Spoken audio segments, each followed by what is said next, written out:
ગીર સોમનાથ જિલ્લાના કોડીનાર ખાતે ભારતીય જનતા પાર્ટી દ્વારા યુવા સાંસદ કાર્યક્રમનું આયોજન કરવામાં આવ્યું હતું. કાર્યક્રમમાં કેન્દ્રીય બજેટ 2026 પર યુવાનો સાથે વિસ્તૃત ચર્ચા થઈ હતી, જેમાં વિકસિત ભારતના નિર્માણમાં યુવા શક્તિની ભૂમિકા પર ભાર મૂકવામાં આવ્યો હતો. જિલ્લા ભાજપના મહામંત્રી ભરતભાઈ વાળાએ મુખ્ય વક્તા તરીકે ઉપસ્થિત રહી ઉદ્બોધન કર્યું હતું. બજેટમાં શિક્ષણની ગુણવત્તા સુધારણા, કૌશલ્ય વિકાસની નવી યોજનાઓ, સ્ટાર્ટઅપને પ્રોત્સાહન અને રોજગાર સર્જન માટેના નિર્ણયો યુવાઓને આત્મનિર્ભર બનાવશે હોવાનું તેમણે જણાવ્યું. તેમણે યુવાઓમાં નવીન વિચારશક્તિ અને ઉદ્યોગ સાહસિકતા વિકસાવવા માટેના બજેટ પ્રાવધાનોને દેશની આર્થિક અభిવૃદ્ધિ માટે મહત્વપૂર્ણ ગણાવ્યા હતા. કાર્યક્રમ દરમિયાન યુવાઓએ બજેટ સંબંધિત પ્રશ્નો પૂછ્યા હતા અને ખુલ્લા મનથી સંવાદ કર્યો હતો. યુવાઓમાં દેશના ભવિષ્ય પ્રત્યે આશા અને આત્મવિશ્વાસની ભાવના જોવા મળી હતી. શિક્ષણ, રોજગાર અને સ્ટાર્ટઅપ અંગેની ચર્ચાએ યુવાઓને નવી દિશા અને પ્રેરણા પૂરી પાડી હતી. આ પ્રસંગે જિલ્લા ભાજપ પ્રમુખ ડોક્ટર સંજય પરમાર, મહામંત્રી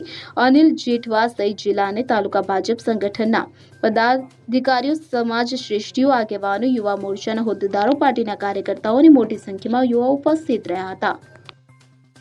બ્યુરો રિપોર્ટ CN24 ન્યૂઝ. હવે જુઓ દેશ દુનિયાની તમામ ખબરો તમારી આંગળીના ટેરવે.